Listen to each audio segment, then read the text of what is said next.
اعوذ باللہ من الشیطان الرجیم بسم اللہ الرحمن الرحیم لا الہ الا اللہ محمد الرسول اللہ صلی اللہ علیہ وآلہ واصحابہ وبارک وسلم۔ اما بعد، تمام دیکھنے اور سننے والوں کو السلام علیکم ورحمۃ اللہ وبرکاتہ۔ اللہ تعالیٰ نے مسلمانوں پر 5 وقتہ نماز فرض کی ہے، اور اس نماز کا طریقہ نبی پاک صلی اللہ علیہ وسلم کے ذریعے تمام امت کو سکھایا ہے اور بتلایا ہے۔ آج ہم دیکھتے ہیں کہ ان 5 وقتہ نمازوں میں کتنی رکعتیں ہیں۔ تو سب سے پہلے فرض نماز۔ فرض نماز میں جو رکعتیں ہیں، اس میں نبی پاک صلی اللہ علیہ وسلم کی امت میں کوئی اختلاف نہیں ہے، اور اس میں یہ ہے کہ فرض نماز میں فجر میں 2 رکعت ہیں، ظہر میں 4 رکعت ہیں، عصر میں 4 رکعت ہیں، مغرب میں 3 رکعت ہیں، اور عشاء میں 4 رکعت ہیں۔ اس کے بعد ان نمازوں کے ساتھ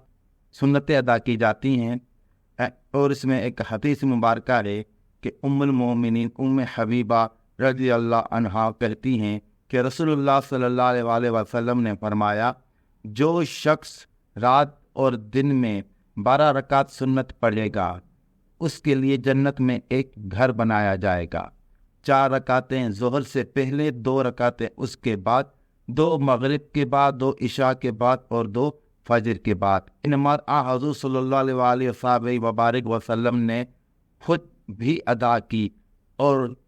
اپنی امت کو اس کے ادا کرنے کی ترغیب بھی دی، اس لیے اس نماز پر سنت موقدہ کا حکم ہے۔ تو ابھی آپ سلائڈ پہ دیکھ رہے ہیں کہ فجر سے پہلے 2 رکعت سنت موقدہ ہے، ظہر سے پہلے 4 رکعت سنت موقدہ ہے، اور اس کے بعد بھی 2 رکعت سنت موقدہ ہے،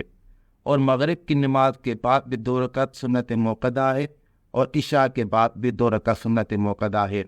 تو یہ اس طریقے سے نماز جو ہیں ان کی تقسیم ہے، اور یہ رکعتیں اس طرح ہیں۔ تو یہ فجر، ظہر، عصر، مغرب، عشاء، یہ مکمل ان کی رکعتیں یہی ہیں، اور اس کے علاوہ ان کی اور کوئی رکعت نہیں ہے۔ اس کے علاوہ ایک اور نماز ہے جسے نماز وتر کہا جاتا ہے، اور اس میں مسروق سے روایت ہے کہ انہوں نے ام المومنین حضرت عائشہ رضی اللہ عنہا سے رسول اللہ صلی اللہ علیہ وسلم کے وتر کے بارے میں پوچھا، تو انہوں نے کہا آپ صلی اللہ علیہ وسلم نے رات کے ہر حصے میں وتر پڑھا ہے، شروع رات میں بھی، درمیان میں بھی، اور آخری حصے میں بھی۔ اور جس وقت آپ صلی اللہ علیہ وسلم کی وفات ہوئی تو آپ صلی اللہ علیہ وسلم کا وتر سحر تک، یعنی صبح کی نماز کے اذان تک پہنچ گیا تھا۔ حضور صلی اللہ علیہ وسلم وتر سے پہلے کم سے کم 2 رکعت پڑھتے تھے، اور وتر کے بعد بھی 2 رکعت نماز ادا کرتے تھے۔ وتر نماز حضور صلی اللہ علیہ وسلم نے خود بھی ادا کی، اور امت کو اس نماز کو ادا کرنے کی بہت زیادہ ترغیب دی، اس لیے وتر نماز پر واجب کا حکم ہے۔ وتر سے پہلے اور بعد کے نوافل حضور صلی اللہ علیہ وسلم نے ادا کیے، لیکن صحابہ کو تلقین نہ کی، اس لیے ان پر نفل کا حکم ہے۔ جو وتر کی نماز ہے جو عشاء کے بعد ادا کی جاتی ہے، اس میں 2 رکعت، 4 رکعت، 8 رکعت یا 10 رکعت یا 12 رکعت، جتنے بھی توفیق ہوں، وتر سے پہلے یہ نوافل ادا کر دیے جائیں، اور پھر 3 رکعت وتر ادا کی جائے۔ اس کے علاوہ جو ہے ایک اور نماز ہے جسے تراویح کی نماز کہا جاتا ہے۔ حضرت ابو ہریرہ رضی اللہ عنہ روایت کرتے ہیں کہ نبی اکرم صلی اللہ علیہ وسلم نے فرمایا، جس نے رمضان میں روزے رکھے،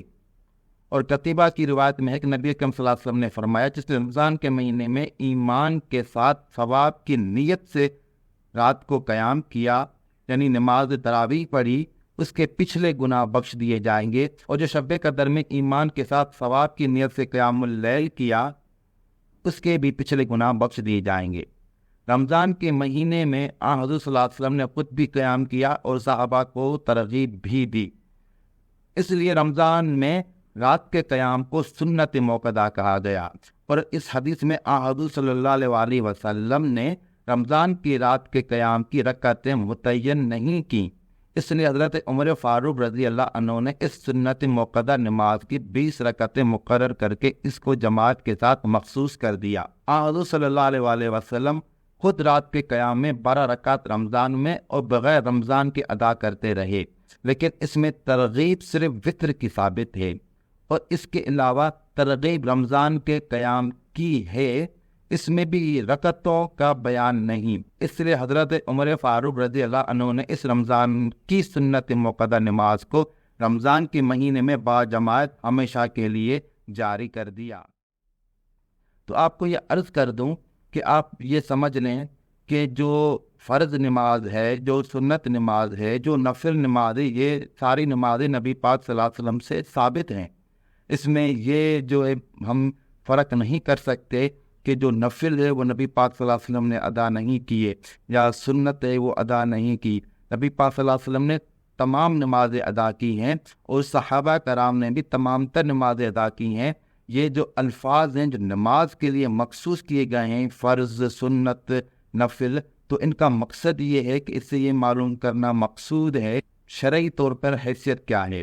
یعنی جو سنت موقدہ وہ نماز ہے جو نبی پاک صلی اللہ علیہ وسلم نے پابندی سے ادا کی اور صحابہ کرام کو اس کی ترغیب دی۔ سنت غیر موقدہ وہ نماز ہے جس کی نبی پاک صلی اللہ علیہ وسلم نے ترغیب دی، اور کبھی اس نماز کو خود ادا کیا اور کبھی ادا نہیں کیا۔ اور نفل نماز وہ نماز ہے جو نبی پاک صلی اللہ علیہ وسلم نے خود ادا کی لیکن صحابہ کو اس کی ترغیب نہ دی۔ اور واجب کا حکم تب لگتا ہے کسی نماز پر جب اس کی ترغیب جو ہے نماز کی وہ بہت زیادہ شدت سے ہو، تو اس کا مقام سنت موقدہ سے بڑھا کر واجب کا کر دیا جاتا ہے۔ لیکن آپ کو یہ بات بتا دیں کہ نبی پاک صلی اللہ علیہ وسلم کی شریعت میں جو فرض نماز ہے وہ وہی نماز ہے جو فجر کی 2 رکعتیں ہیں، ظہر کی 4 رکعتیں، عصر کی 4 رکعتیں، مغرب کی 3 رکعتیں اور عشاء کی 4 رکعتیں۔ سنت کے ضمن میں آپ کو ایک بات عرض کر دوں، حضرت عثمان رضی اللہ عنہ کے خادم حمران بیان کرتے ہیں، حضرت عثمان رضی اللہ عنہ نے وضو کے لیے پانی منگوایا اور وضو کرنا شروع کیا۔ پہلے اپنی ہتھیلیوں کو 3 مرتبہ دھویا، پھر کلی کی اور ناک میں پانی ڈالا، پھر 3 بار اپنے چہرے کو دھویا، پھر دایاں ہاتھ کہنی تک 3 بار دھویا، پھر اسی طرح بایاں ہاتھ کہنی تک 3 بار دھویا، پھر سر کا مسح کیا، پھر دایاں پہ ٹخنوں تک 3 بار دھویا، پھر اسی طرح بایاں پاؤں 3 بار دھویا۔ پھر انہوں نے کہا، جس طرح میں نے وضو کیا ہے اس طرح میں نے رسول اللہ صلی اللہ علیہ وسلم کو وضو کرتے ہوئے دیکھا ہے۔ وضو کرنے کے بعد رسول اللہ صلی اللہ علیہ وسلم نے فرمایا، جو شخص میرے اس طریقہ یعنی سنت کے مطابق وضو کرے، پھر 2 رکعت نماز پڑھے اور دوران نماز سوچ بچار نہ کرے تو اس کے تمام پچھلے گناہ معاف کر دیے جاتے ہیں۔ تو اس حدیث سے ثابت ہوتا ہے کہ سنت کی صحابہ کرام کے نزدیک کتنی بڑی اہمیت تھی۔ قرآن پاک میں جو وضو کا حکم موجود ہے اس میں یہ ہے کہ اپنے ہاتھ بازو جو ہیں وہ کونی تک دھو لیں، اپنے چہرے کو دھو لیں، سر کا مسح کریں اور اپنے پیروں کو دھو لیں۔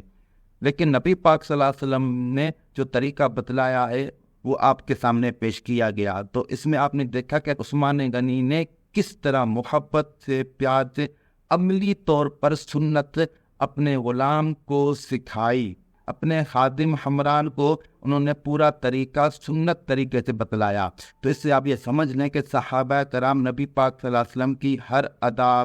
پہ فدا تھے، اور نبی پاک صلی اللہ علیہ وسلم کی ہر ادا پر وہ عمل کرنے کی کما حق کا وہ کوشش کرتے تھے۔ اس لیے جو نماز کی ترتیب فقہا کرام نے رکھی ہے اس کے پیچھے بہت بڑی حکمت ہے، اور اس میں جو سنت موقدہ، سنت غیر موقدہ، نفل اور واجب کے احکامات لگائے گئے ہیں تاکہ آدمی کو پتہ چل جائے کہ یہ جو نماز ہے اس کی کیفیت کیا ہے۔ جب سنت موقدہ ہوگی تو آپ کو پتہ چل جائے گا کہ اس سے مراد وہ نماز ہے جو نبی پاک صلی اللہ علیہ وسلم نے پابندی سے ادا کی اور اس کی ترغیب دی۔ جب آپ سنیں گے کہ یہ نماز سنت غیر موقدہ ہے تو آپ سمجھ جائیں گے کہ اس کی ترغیب احادیث مبارکہ میں موجود ہے لیکن نبی پاک صلی اللہ علیہ وسلم نے اس کی پابندی نہیں کی۔ جب آپ پڑھیں گے کہ یہ نماز نفل نماز ہے تو آپ سمجھ جائیں گے کہ یہ وہ نماز ہے نبی پاک صلی اللہ علیہ وسلم نے خود تو ادا کی لیکن امت کو اس کی ترغیب نہ دی۔ اللہ پاک سے دعا ہے اللہ تعالیٰ کو خوش رکھے، اللہ تعالیٰ کو آباد رکھے۔ وآخر دعوانا ان الحمد للہ رب العالمین۔